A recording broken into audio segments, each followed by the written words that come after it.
Another day, another conspiracy theory enters the realm of the real. Did you think that weather manipulation was some sort of made-up thing for the tin hats, for the aluminium foil folk? Well, they're actually doing it. China for sure, but maybe more. Let's have a look. Hello there, you 4.5 million awakening souls. Thank you for joining me on this journey. I hope the light of the Lord is beaming right through you, whatever type of Lord it is that you're into. Hey, if you're in the UK between January and May next year, you can come see me live. I'm in Hammersmith, Aylesbury, Glasgow, Edinburgh. I'm all over the shop. Link in the description. Come see me live. We'll have a lot of fun together. Weather permitting. The domain of the Lord, Zeus on a cloud, Thunderbolt City, has become the realm of man. Now, I've got mates that talk about weather control all the time. And I'm always like, oh, I feel like this is out of books and stuff. And this is for nutters, isn't it? Weather control. It sounds a bit like, and now my creation is ready. It's all a bit strange, love. But let's have a look at it. China has succeeded in literally changing the weather, a new study claims.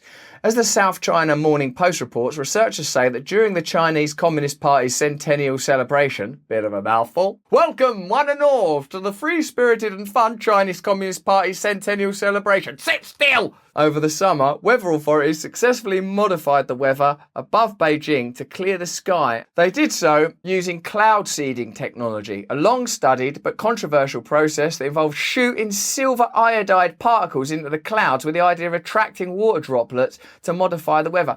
I don't like the idea of shooting silver iodide particles into the clouds to modify the weather, because it feels like don't we sort of deep down know that we've been taking a piss a bit with nature? Don't we deep down sort of know that we're meant to live in harmony with it? Like, you know, for example, emerging science, let's call it, that suggests that if you eat food that grows near where you are at the time of the year that it naturally grows, it's good for you. And other research that suggests that if you eat modified food, or if you meddle with nature, or if you taint or pollute it, there are consequences.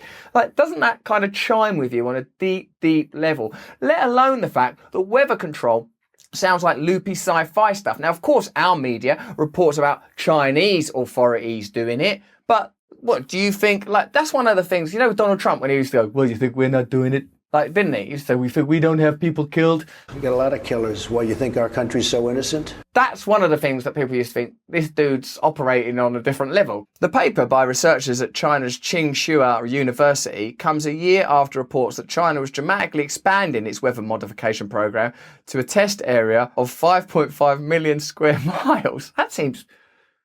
I can't even conceive of that, 5.5 million square miles. By the year 2025, that's bigger than the entire country of India. Bloody hell! And also, thanks for the reference, so that I don't have to sit for hours imagining miles in my limited mind. Though this isn't the first time China has used cloud seeding technology, it's been dabbling, don't dabble, in weather modification like it's a hobby. Do you play the guitar? Well, I dabble in it. Do you speak French? I dabble in it. Do you modify the weather against the observable will of God and nature? Yes, all right.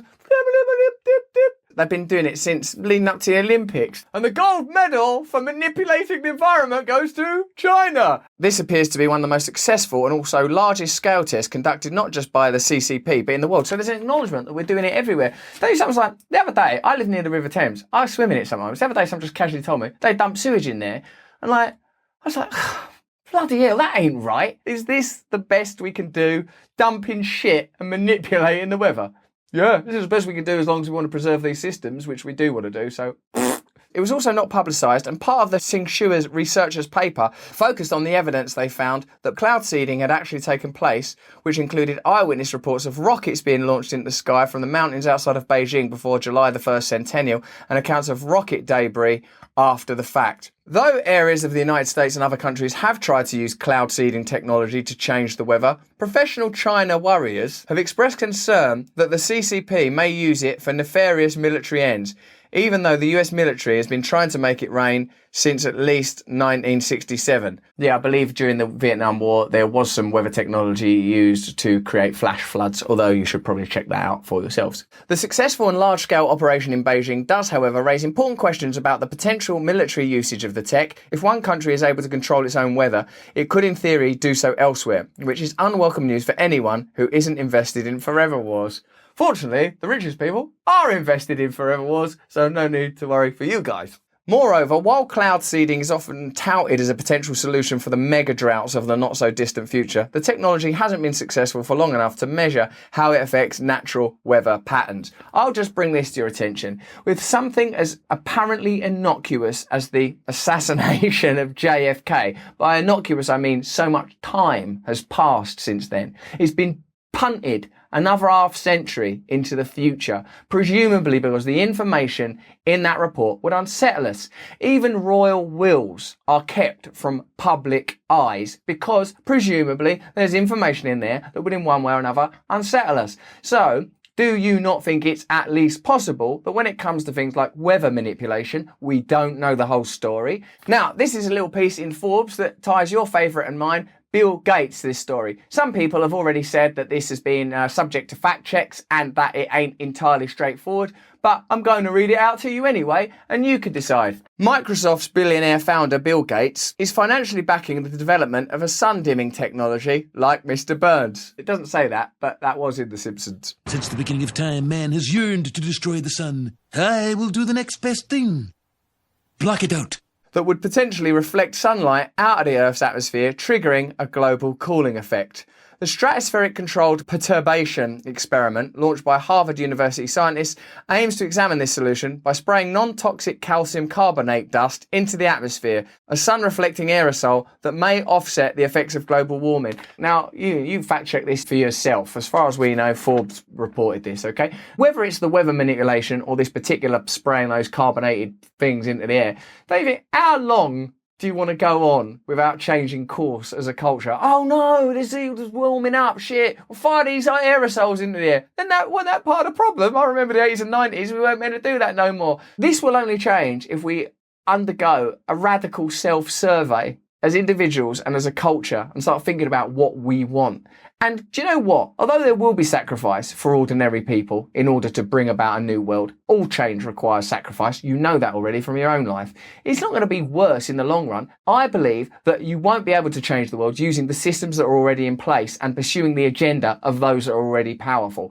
I believe that different disempowered groups of people all over the world should start looking at forming alliances and getting beyond any perceived differences. And the reason for this is because the people in positions of power have a global purview. They're looking at global solutions. They're operating on a global level. Five Eyes sharing information across the globe. Corporations finding ways to sidestep administration and legislation. So we, the people, have to find new ways to collaborate. And what we have to overcome are our own individual personal weaknesses and prejudices.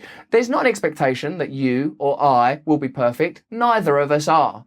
But if we aren't willing to do things differently, how are we gonna get any change? Whether this is true or not, and some people suggest that it isn't, and we are certainly not in a position to attest in the face of that opposition that it is, I would take recourse to the views of the great Vandana Shiva, friend of this channel, frequent guest on Under the Skin, my podcast on Luminary. She is no great fan of Bill Gates. She is not a conspiracy theorist. She is a campaigner for the rights of agricultural workers in India who have suffered as a direct result of Bill Gates meddling in their industry, in their lives, in their world, patenting seeds and controlling agricultural processes. Vandana Shiva, she ain't no crazy conspiracy theorist. Highly educated doctor, brilliant speaker, and her opinions on Bill Gates do chime with a lot of this information. The particular issue of the Monty Burns style, why don't we control the sun? Who's to say? Forbes said it was true, some people said it's not true. Weather manipulation, we know that it's going on, we don't know to what degree. I'm not interested in conspiracy theory, I'm interested in conspiracy fact. I've got no time for crazy stuff that can't be proven. Not when there's so much stuff, as Snowden says, that's empirically, demonstrably going on in plain sight. The stuff that we know is enough for us to collectively demand change. Widespread research into the efficacy of solar geoengineering has been stalled for years due to controversy. Opponents believe that such science comes with unpredictable risks, you might imagine it would, including extreme shifts in weather patterns not dissimilar to warming trends we are already witnessing. Environmentalists similarly fear that a dramatic shift in mitigation strategy will be treated as a green light to continue emitting greenhouse gases with little to no changes in current consumption and production patterns. We're continually sold the idea of progress, that the solution will lie in in the hands of science if we just progress and push on. But often the problems are caused by that mentality. And a little guy who I believe dabbled in science called Einstein said, you can't solve problems using the mentality that created those problems. Sometimes what's needed is a return to old values. I don't mean some Luddite, retroactive, retrospective launch back into the past. I mean a discovery of universal principles and values, a sense of purpose, togetherness and oneness. Meddling with nature and controlling nature, particularly when it's in the hands of the very people who continue to profit from the kind of problems that may well have been generated by them in the first place. Think of examples where a problem's been caused by scientific exploration. Oh, now science solves the problem. I'm not an anti-science person. I'm not an idiot. We're talking to you using great technological innovation. I embrace human innovation, whether it's artistic, scientific, or architectural, or cultural, or theological, or theoretical, whatever kind. It's enjoyable to grow forward.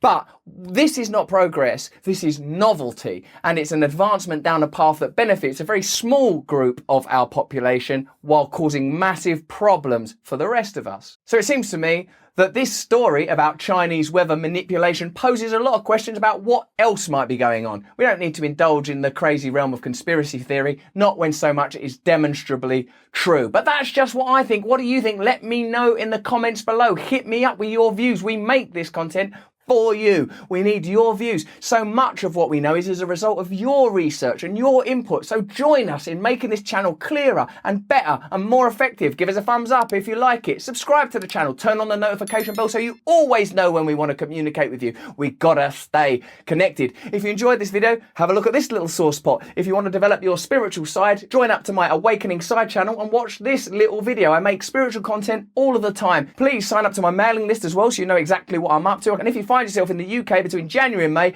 come see me live. At the beginning part of the year, I'm all over the south. It's fantastic. I'd love to see you there. Stay free.